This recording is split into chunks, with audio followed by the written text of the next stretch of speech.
Donc, j'ouvre le fichier. Vous avez vu ici les différents types de grosseur et d'affichage. Donc, moi, je me mets ici en assez gros. Petite chose intéressante, quand je déplace ma souris, vous voyez que je vois mon image et dans le chutier, à gauche, et dans mon visualiseur. Vous voyez? Et là, automatiquement, il change. Voilà. Je trouve qu'il y a quelque chose qui n'est pas forcément pratique que ce soit vu dans l'écran de gauche. Moi, je vous invite plutôt, parce que vous voyez, quand vous glissez, il va garder en mémoire un plan, le dernier plan sur lequel vous avez glissé. Je vous invite à aller sur les 3 petits points du visualiseur et vous décochez prévisualisation en direct. Quand vous faites ça, si je déplace ma souris sur mon plan, je vois bien les images. Vous voyez, là, je fais avec la molette, je vois parfaitement ce qui se passe et je m'arrête, vous voyez, je m'arrête sur une image significative. Hop, vous voyez. Et si je fais un double clic sur l'image, mon image ici apparaît dans mon lecteur et je trouve que c'est quand même beaucoup plus simple. Maintenant, les quelques raccourcis clavier. Alors, déjà, je vous rappelle, une main à la souris, une main au clavier. Avec ma souris ici, je peux cliquer et ça me permet de me déplacer dans mon plan. Je peux aussi glisser. Voilà. D'accord, donc je peux tenir, si je garde appuyé, je peux voir ce qu'il y a dans le plan. Et on va utiliser le JKL. Si je mets en L, il lit une fois la vitesse. K, il se met en pause. Et J, il fait sa marche arrière. Si j'appuie 2 fois rapidement sur L, il va lire rapidement. 4 fois, 8 fois, il va de plus en plus vite. Voilà. Donc, je vous invite à essayer les choses. Et si je veux rester précis, c'est-à-dire non pas avancer vite, mais image par image, je garde le K et le L. Vous voyez, j'avance image par image. Si je veux revenir en arrière, j'appuie sur le J. Et je garde appuyé sur le K. Donc comme ça me permet vraiment de caler image par image. Voilà. Vous avez cette même logique de image par image si vous faites la flèche de gauche et la flèche de droite. Pourquoi l'avantage de travailler sur le JKL? C'est que je regarde mon image, je ne regarde pas du tout mon clavier. Et quand je suis content de mon plan, par exemple là je vais le faire au moment où il va rentrer dans le plan, je fais un I pour faire un point d'entrée. Je me mets en lecture. Je peux faire un out, soit à la volée, soit je peux me caler précisément ma sortie. Voilà, il est caché. Out. Je fais in, out. Et j'ai fait mon premier plan. Si je veux retourner voir mon point d'entrée, je vais faire majuscule ou shift I. Si je veux aller à mon point de sortie, je fais shift O. Voilà, in, out. Et je peux après me mettre en lecture. Si j'ai besoin, alors je peux remettre sur chaque plan au maximum, il y a un point d'entrée. Donc si je refais un point d'entrée, ça efface forcément l'ancien point d'entrée.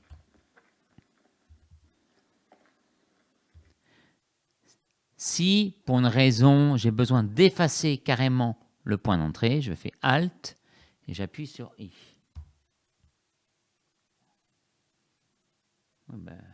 Et si je veux effacer le point de sortie, je fais Alt, O.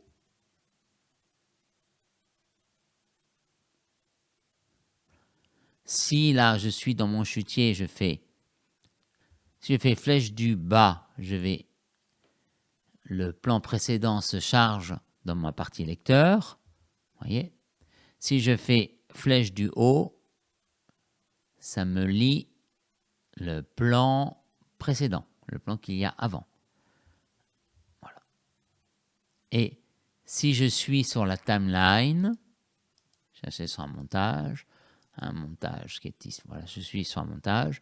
Quand je fais flèche haut, bas, il va d'un raccord à l'autre, d'une coupe à l'autre. Sur les ordinateurs, mais pas sur les portables, là, quand vous avez un vrai clavier, vous avez la touche qui permet de venir directement au début de votre plan ou la touche fin pour aller à la fin de votre plan. Donc, pour récapituler, une main à la souris, une main au clavier. Avec le JKL, je vais pouvoir placer comme ça mon premier plan. Le I est juste au-dessus du K, donc je fais un I, et vous voyez le point d'entrée s'est mis ici. Je me mets en lecture. Là, je fais je vais le faire aller un peu plus loin. Il passe derrière la voiture, je fais un out, in, out, et une fois que j'ai fait mon in, out, je vais pouvoir déposer mon plan sur ma timeline. Je peux déplacer ma souris et faire ici insérer ou la touche F9 qui est encore plus rapide. Donc je fais F9 et là j'ai posé mon premier plan. Maintenant que la voiture est posée, je vais aller chercher un deuxième plan. On va voir la voiture en train de partir avec une ellipse. Voilà, celui-ci. Je fais avec un JKL. Voilà, je me cale mon début du plan, in. La voiture s'en va. Je laisse partir, out, et je fais F9. Et puis maintenant qu'il est parti de l'IFCAM, on va le voir passer en campagne, donc sur le plan 140, par exemple. Voilà, je vais le faire arriver derrière le virage, après le mouvement de caméra. Voilà, in.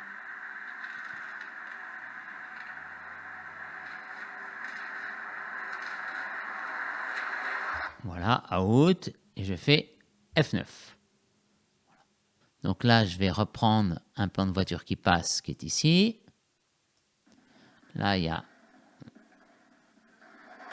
Voilà, la voiture qui passe.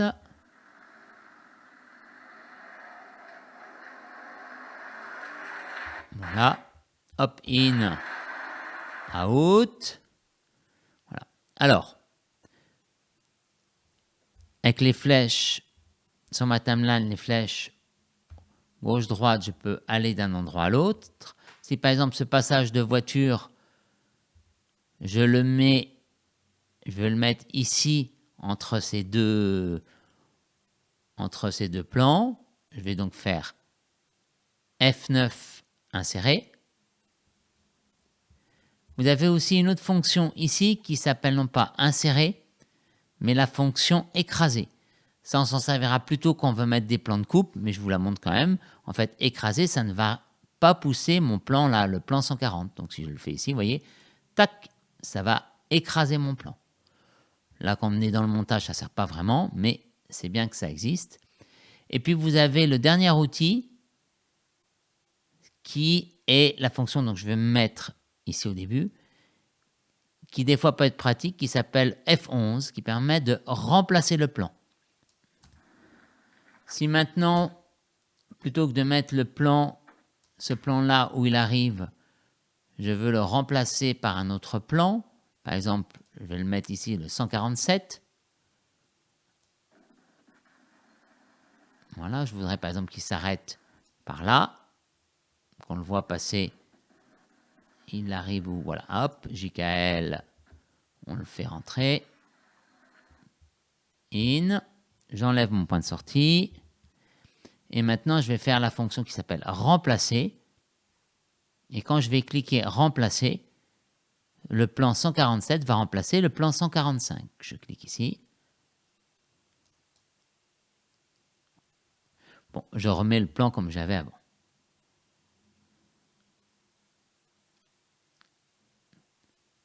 Maintenant, je vais aller chercher un autre plan. Voilà, le plan du panneau de LiveCam qui est ici. Je me cale ici. Je vais en prendre 3 secondes. Donc, je fais Shift et je fais flèche de droite. 1, 2, 3. Out. Et ce plan-là, je vais le mettre, par exemple, à la fin. Donc, je fais F9. Voilà. Donc, si je veux déplacer mon plan au début, je le sélectionne. Et je vais utiliser les couper, copier, coller qui sont ici dans le menu édition. Couper, copier, coller. Mais si on fait couper CTRL X ou commande X et que je fais coller ici, vous voyez que ça écrase, ce qui n'est pas pratique en montage. Donc j'ai fait annuler, je reprends mon plan qui est ici. Si je veux le déplacer, je fais Shift ou la touche majuscule, Shift CTRL X, j'enlève. Je veux le mettre au début, Shift CTRL V. Et comme ça, j'ai déplacé automatiquement le plan qui était à la fin. Je l'ai mis au début.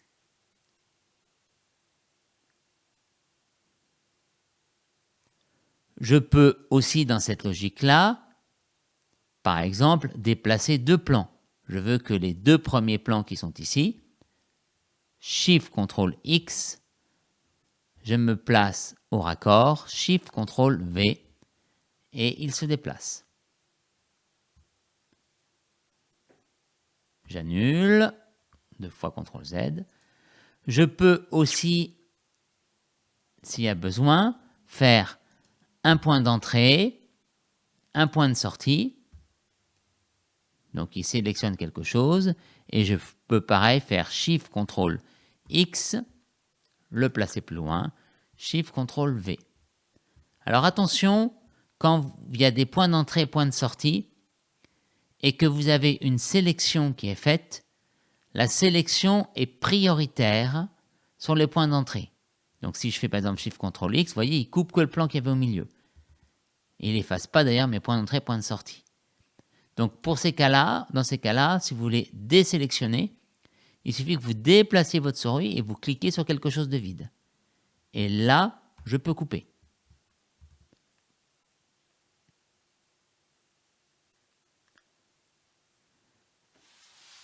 Autre petite chose, donc là, je vais effacer mes points d'entrée et points de sortie. Alt, I, O. J'ai possibilité aussi de supprimer un plan. Ça, c'est le premier plan du panneau de LiveCam. Si je le prends et que je fais Sup, il prend et il décale. Et il y a aussi une autre fonction, faites attention, qui s'appelle Del, qui enlève le plan mais qui ne déplace pas. Donc c'est la différence entre Sup et Del. Vous avez ici le mode aimanté. Donc le mode aimanté, c'est très pratique parce que ça permet, tac, ça colle à chaque bout de raccord. Des fois, c'est pratique de l'enlever. Donc comme ça, là, ben voilà, il n'y a aucune aimantation. Ça, c'est le mode aimantation. Si quand je sélectionne un plan, mon plan est sélectionné. Si j'appuie sur la touche Alt, je peux dupliquer mon plan. Donc voilà, je remets le plan de LiveCam au début et à la fin, par exemple. Si j'appuie sur la touche Y, ça va me sélectionner tous les plans jusqu'à la fin. Autre chose, la touche Match Frame. Match Frame, ça me permet de me dire, tiens, vous voyez, ici, j'ai la voiture qui passe. Je sais que c'est le plan 143, mais si j'appuie sur la touche F, le plan 143 va venir dans la partie lecteur. Je clique et vous voyez ici, mon plan 143, il apparaît. Et je vois exactement, il apparaît, il revient au même endroit. Ce qui me permet d'aller regarder si j'ai quelque chose avant, si j'ai des choses après, etc. Ça, c'est plutôt assez pratique. Je fais Match Frame, il va me chercher mon plan. Et si je refais et j'appuie sur Alt, je fais Alt F, il va me chercher le plan dans le chutier. Donc là, il va me chercher, là j'étais toujours sur le 6, mais si par exemple, je suis sur un autre dossier et que je fais match frame, là il va me chercher le plan 143, mais je ne sais pas où se trouve, dans quel chutier se trouve mon plan. Si je refais Alt F, automatiquement il va m'ouvrir le bon chutier avec le bon plan. Vous avez aussi la possibilité, quand vous faites votre montage, de regarder en plein écran. C'est la touche P pour plein écran. Quand vous avez un son là, vous vous rendez compte que vous entendez le son qui fait... Des fois c'est pratique, mais des fois c'est un peu pénible. Donc ça peut s'enlever, on appuie sur la touche majuscule S. Vous voyez, ça fait plus les bruits. Mais souvent, moi je vous conseille de travailler ce qu'on appelle en scrub audio. Et donc moi j'appuie sur majuscule S. Ça c'est quand même super pratique. Petite chose aussi assez pratique, quand vous avez votre souris sur la timeline là avec la petite roue de la molette, si vous appuyez sur Alt avec la molette, ça change automatiquement le zoom. Donc ça c'est plutôt pratique, Alt et la molette. Et si j'appuie sur CTRL et la molette, vous voyez, ça me déplace la timeline sans changer l'échelle. Alt, c'est le zoom. Et CTRL, c'est juste se déplacer la timeline. Le zoom, vous l'avez aussi ici, avec un petit paramètre ici qui me permet, là c'est le dernier zoom personnalisé, là vous avez un détail, et là vous avez toute votre timeline qui apparaît ici. Mais c'est vrai que le Alt avec la petite molette est un outil qui est plutôt assez sympa pour travailler. Maintenant, je vais aller chercher, il y a un moment où il y a une interview de Paul Aurélien qui est ici. Si je fais double-clic, voilà, je fais un double-clic ici. Petite chose pratique quand une interview, alors évidemment que si je me mets en lecture, on peut pareil voir, entendre le son, mais il y a un petit outil qui est pratique, je clique sur les 3 petits points et je vais cliquer ici qui s'appelle « Afficher la forme d'onde audio en plan source ». Et là, vous voyez, il a affiché les courbes son. Mais ce qui est encore plus pratique, c'est que vous avez cliqué « Afficher les formes d'onde zoomées ». Vous voyez, donc là, on voit vraiment les courbes son pour bien caler l'interview. Alors que quand je suis dans le mode pas les formes d'onde zoomées, toute la longueur de mon plan est ici. L'avantage de voir affiché en forme zoomée, c'est que je vois le zoom et donc c'est plus pratique pour caler un début de phrase, etc.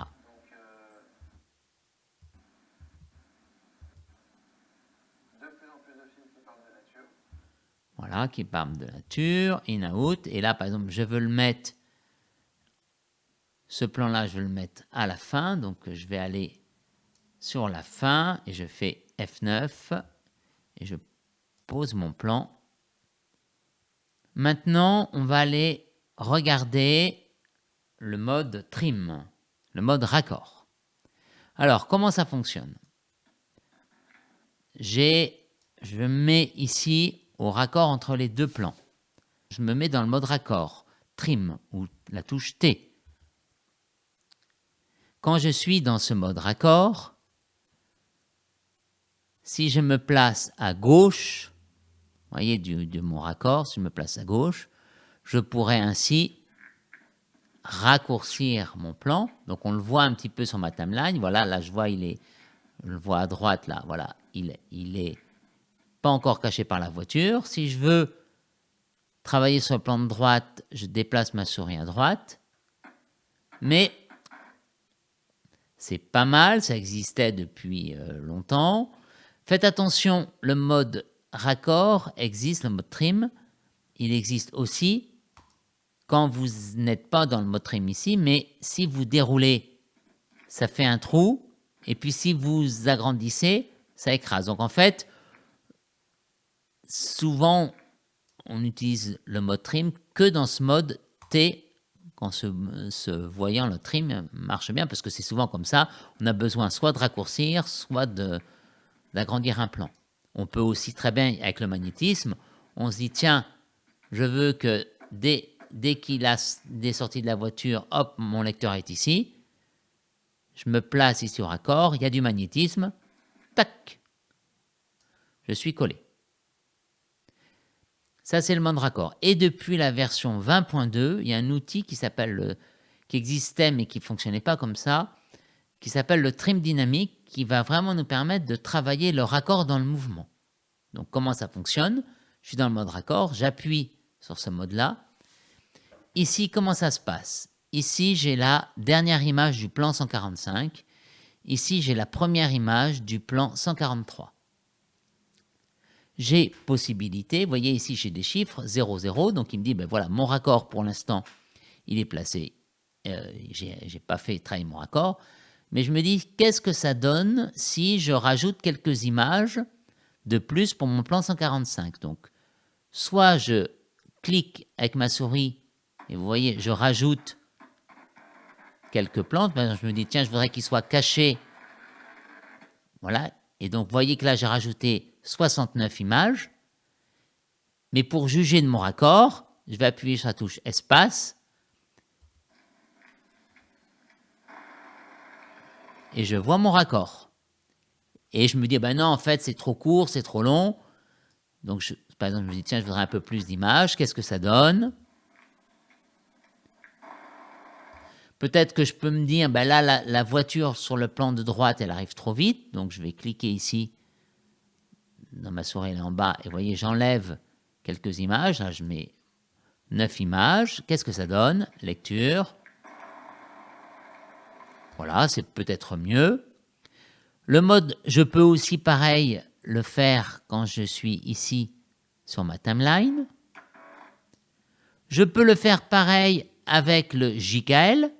Si je garde appuyé sur le K, vous voyez, j'enlève, là, K plus J, là, j'ai enlevé 20 images. Si je fais K plus L, je rajoute des images. Je peux même lire les choses. Ouais, je peux le caler et toujours tester. C'est vraiment l'outil de base pour travailler le montage. Une fois que vous êtes satisfait de votre montage, si vous n'avez pas d'autres accords, vous allez fermer ici. Mais vous avez possibilité, avec les flèches haut et bas, d'aller retravailler le raccord précédent, le raccord suivant. Donc là, je me dis, par exemple, sur ce plan-là, j'en ai pas assez. Je clique, hop, je rajoute un peu. Qu'est-ce que ça me donne? Ah, il arrive peut-être un peu vite. Voilà, je rajoute un peu d'image avant. Voilà.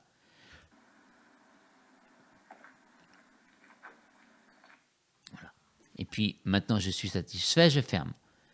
Je vous invite vraiment à expérimenter et à bien travailler le mode raccord.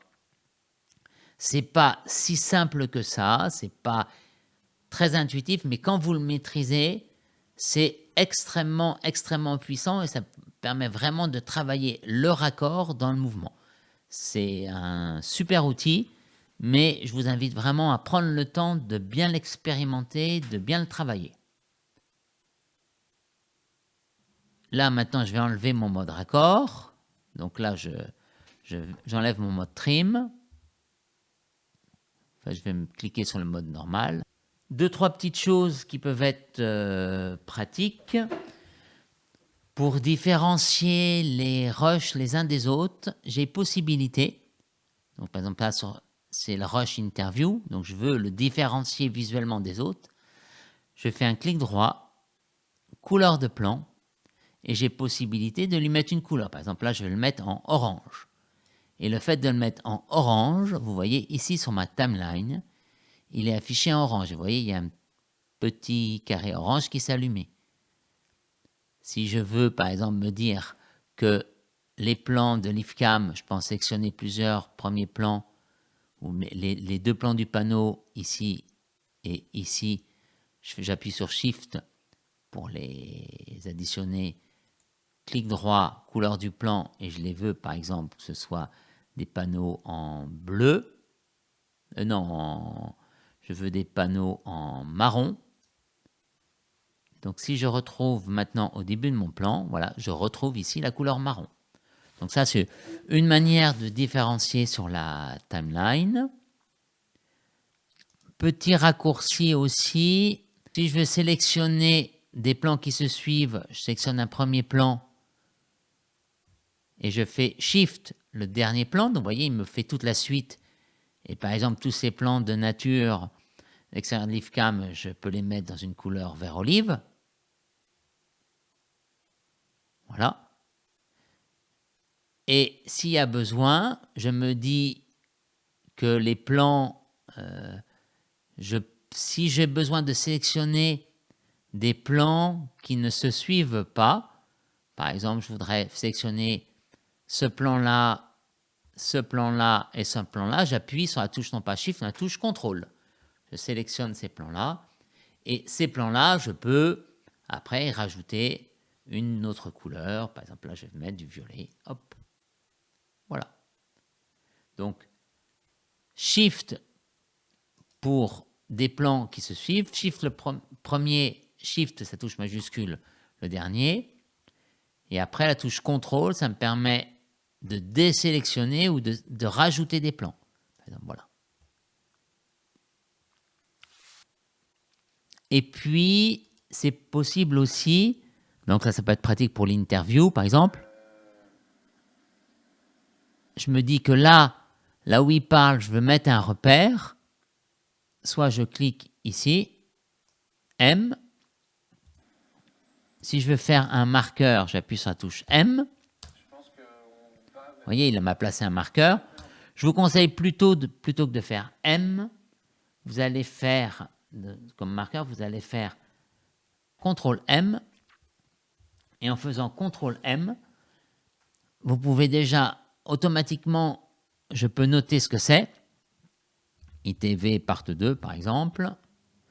Et je peux même mettre une petite couleur pour différencier de quoi il parle. Voilà. Et donc, vous voyez, ces repères, on les retrouvera sur mon plan. Bon, c'est une autre manière de suivre les choses.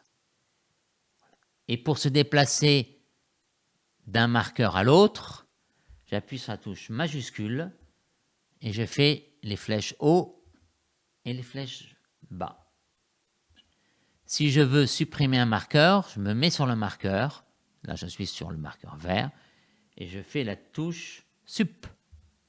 Vous voyez, mon marqueur vert est supprimé. Si je veux aller sur mon marqueur bleu, Shift, flèche haut, et je peux aussi le supprimer. Voilà, c'est une autre manière de travailler.